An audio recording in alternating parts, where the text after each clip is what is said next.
On va donner la parole à Jean Quatremer, c'est le correspondant de Libération à Bruxelles. Jean Quatremer, merci de nous avoir rejoints.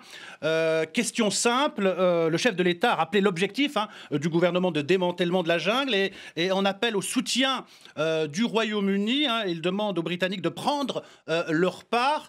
Question simple, est-ce qu'avec le Brexit, le Royaume-Uni n'est pas un peu dégagé de ses obligations? On ne peut pas le forcer, d'autant plus que les Britanniques n'étaient pas signataires des accords de Schengen, de la libre circulation des personnes.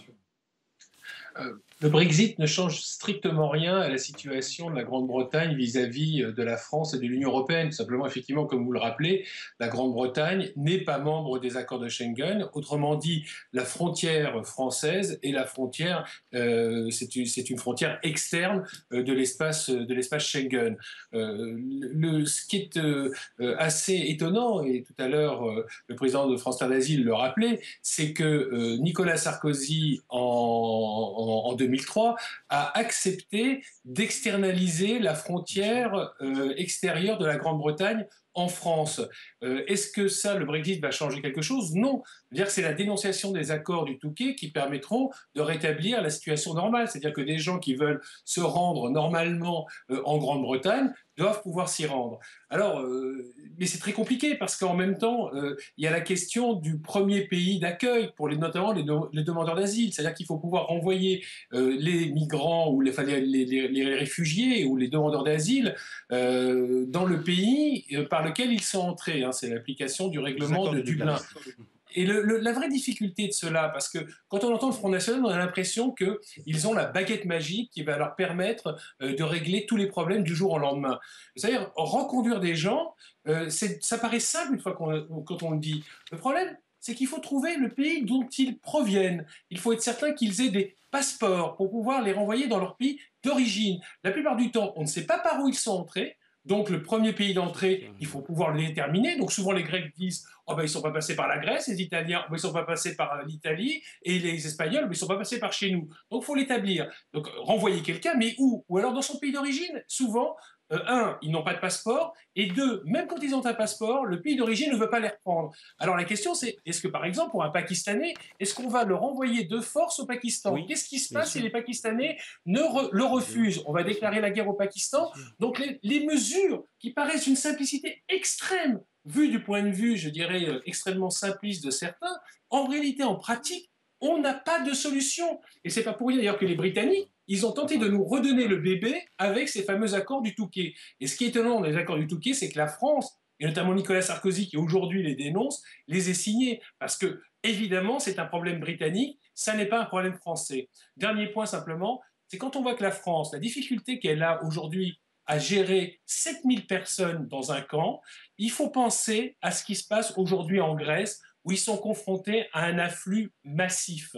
Il faut se rendre compte de la situation des Grecs. Quand on dit « Oh, mais les Grecs ne font pas leur travail », mais nous, avec 7000 personnes, on n'y arrive pas. Donc vous imaginez la Grèce, qui est un État en faillite, la difficulté qu'elle peut avoir à régler seule un problème de cette ampleur. Merci Jean Quatremer, on vous retrouve en cours d'émission, s'il vous plaît. Il y a cette histoire franco-belge, je voulais que vous réagissiez, c'était la semaine dernière, des policiers belges qui transportent 13 migrants dans leur camion pour les reconduire à la frontière française. Ils font 50 mètres de trop pour se retrouver en territoire français, puis les policiers belges sont emmenés au poste pour être interrogés par la police française cette fois-ci.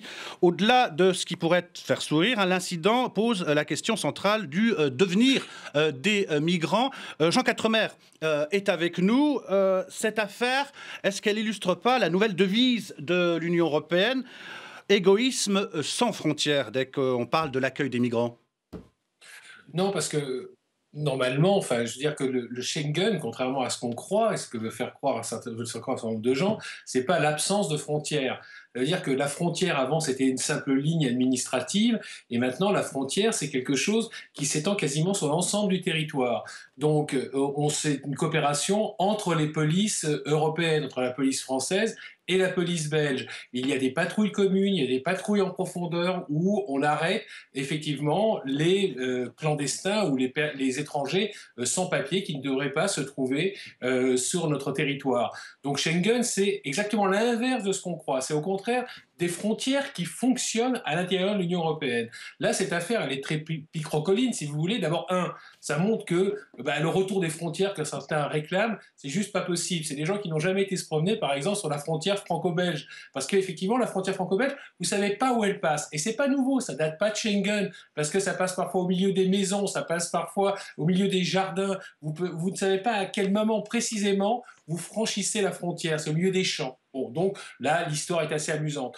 En revanche, ce qui est plus problématique dans cette affaire, et là, les Belges ont quand même été un peu loin, c'est-à-dire qu'ils ont récupéré effectivement des migrants qui n'avaient rien à faire en Belgique, qui venaient manifestement de France, et la logique aurait voulu qu'ils appellent leurs collègues de l'autre côté de la frontière pour leur demander de reprendre en charge les personnes arrêtées. Ils n'avaient pas à les déposer à la frontière et à les pousser du côté français, évidemment. Là, c'est un manque de coopération du côté des Belges. Donc on peut comprendre l'énervement de Bernard Cazeneuve. D'ailleurs, écoutez, là, c'est pas très correct, parce que d'habitude, on collabore plutôt très bien avec les autorités belges, mais là, il fallait pas faire ça, cela. Alors, arrêter la police belge, les détenus, les mettre en garde à vue pendant plusieurs heures, je dirais que c'était quand même un peu maladroit. Je voulais vous reposer une autre question avec votre regard un peu européen. La place de la France parmi ses voisins européens en matière d'accueil des migrants, quelle est-elle?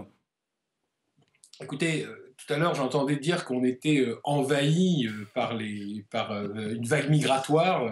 Ça a dû m'échapper, ça doit échapper à beaucoup de monde, parce qu'actuellement, la France n'est évidemment pas envahie par les étrangers. Allez voir, moi je propose aux députés du Front National de venir avec moi à Lesbos, d'aller en Grèce, d'aller avec moi en Italie, et il verra ce que c'est effectivement une vague migratoire, ou d'aller sur la route des Balkans.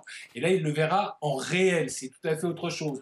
La France n'est pas sur la ligne de front, entre guillemets, et ce sont des pays pauvres qui sont, eux, qui doivent traiter des dizaines de milliers de gens qui fuient, en grande partie, d'ailleurs c'est le cas des demandeurs d'asile, qui fuient des zones de guerre. Je rappelle encore une fois, quand même, parce que c'est un chiffre qu'il faut avoir en tête, avant de dire n'importe quoi, que 80 à 90% des personnes réfugiées dans le monde ne se trouvent pas en Europe. Elles restent près des zones de guerre, parce que c'est pas vrai qu'on fuit son pays, on va pas faire des milliers de kilomètres sans aucune raison. On essaye de rester près de la zone de conflit pour pouvoir rentrer chez soi. Je veux dire, mais quelle prétention il faut avoir pour penser que le Syrien n'a qu'une envie, c'est de venir vivre en France. Non, il a envie de vivre en Syrie, d'avoir son appartement à Damas et d'aller en week-end dans sa maison de campagne en Syrie.